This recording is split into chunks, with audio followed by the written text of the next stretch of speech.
Hello friends, welcome to Ashu's life sciences. आज इस video के अंदर हम विटामिन के बारे में पढ़ने वाले। विटामिन क्या होते हैं, ये किस लिए यूजफुल होते हैं, इसके कुछ एग्जांपल्स और इसके क्लासिफिकेशन के बारे में इस वीडियो के अंदर हम पढ़ेंगे। आप देखिए, कासिमिर फंक नाम के साइंटिस्ट थे। इनको हम फादर ऑफ विटामिन भी कहते हैं। इनका नाम क्या था? Casimir Funk. कासिमिर फंक, इन्हें हम फादर ऑफ विटामिन भी कहते हैं। अब विटामिन क्या होते हैं? Vitamin these are the organic compound which are useful for our body in trace amount for performing the cellular functions. अब सेल्यूलर फंक्शंस क्या होते हैं? सेल्यूलर फंक्शंस मतलब मेटाबॉलिज्म। बॉडी के अंदर जो मेटाबॉलिक एक्टिविटीज होती है, जो कि पाथवेज होती है, आपको पता होगा कि ग्लाइकोलाइसिस होता है, तो ये जो पाथवेज परफॉर्म करने के लिए विटामिन की जरूरत होती है। आप देखिए, ऑर्गेनिक कंपाउंड मतलब क्या? अब ऑर्गेनिक कंपाउंड मतलब जिन कंपाउंड के अंदर कार्बन और हाइड्रोजन का बॉन्ड होता है, इनका सोर्स होता है, इसे हम ऑर्गेनिक कंपाउंड कहते हैं। और एक इसे विटामिन सी कहते हैं हम। Vitamin are the organic compound, और एक ट्रेस अमाउंट में लगते हैं। ट्रेस अमाउंट मतलब बहुत कम मात्रा में लगते हैं बॉडी के अंदर। अब हम इसके कुछ टाइप्स देखेंगे विटामिन के। आप देखिए, विटामिन दो तरीके में क्लासिफाइड किए जाते हैं। एक तो होते water soluble vitamin, water soluble, और दूसरे होते फैट सोल्यूबल। वाटर सोल्यूबल के अंदर विटामिन बी और विटामिन सी आते हैं। ये दो विटामिन जो होते हैं वो वाटर सोल्यूबल होते हैं, और जो बचे विटामिन होते हैं ए, डी, ई और के, ये फैट सोल्यूबल विटामिन होते हैं। अब इसके कैरेक्टर्स आप देखिए, ये जो वाटर सोल्यूबल विटामिन होते हैं बॉडी के अंदर ज्यादा देर तक स्टोर नहीं होते, और जो फैट सोल्यूबल विटामिन होते हैं वो बॉडी के अंदर ज्यादा देर तक स्टोर किए जाते हैं, और ये फैटी टिश्यूज के अंदर स्टोर होते हैं जो फैट सोल्यूबल विटामिन होते हैं। और एक बॉडी के अंदर बहुत कम मात्रा में, मतलब बॉडी के अंदर ज्यादा देर तक तो रहते नहीं।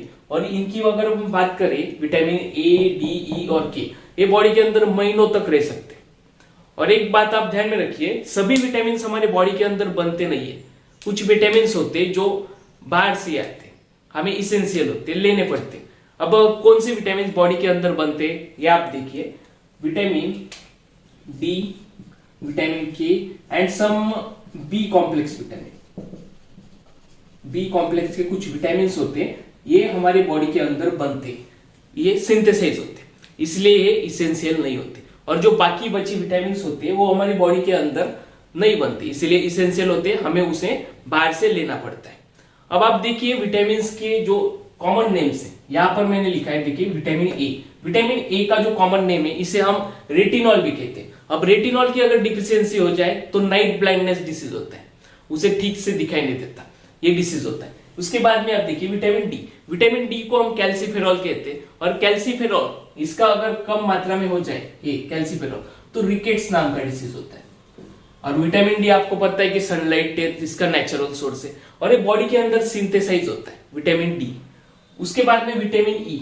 अब विटामिन ई की कैप्सूल्स आती है, आपने देखा होगा। अगर इस विटामिन ई का अगर कम मात्रा में विटामिन ई बॉडी के अंदर हो जाए तो इनफर्टिलिटी हो जाती है बॉडी के अंदर, एबल नहीं होता पर्सन फर्टाइल करने के लिए। उसके बाद में इसका नाम आप ध्यान में रखिए कि टोकोफेरॉल्स भी कहते हैं इसे।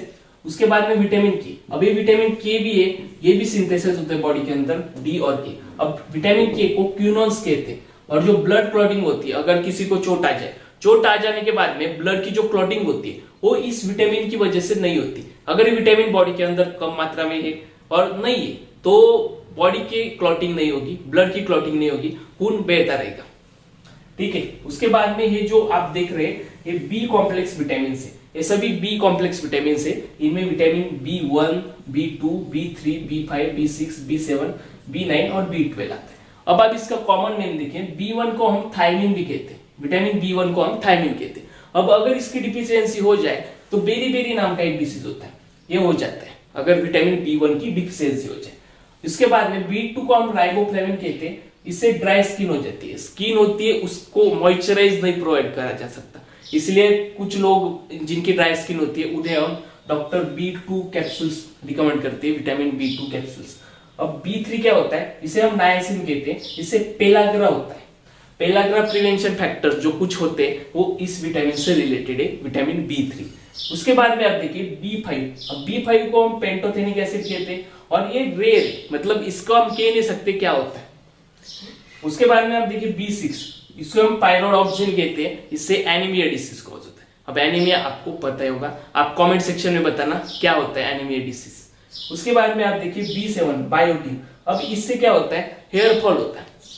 आप बहुत बार देखते होंगे जो शैम्पूज होते हैं वो बायोटिन फ्री भी शैम्पूज दिए जाते हैं। अब जो हेयर फॉल की प्रॉब्लम होती है वो इस विटामिन से रिलेटेड है, विटामिन B7, ये आप ध्यान में रखिए। और विटामिन B9 को फॉलिक एसिड कहते हैं, B12 को कोबालामाइन कहते हैं। अब ये बहुत ही इंपॉर्टेंट है, बहुत बार ये पूछा जाता है B12 विटामिन क्या होता है।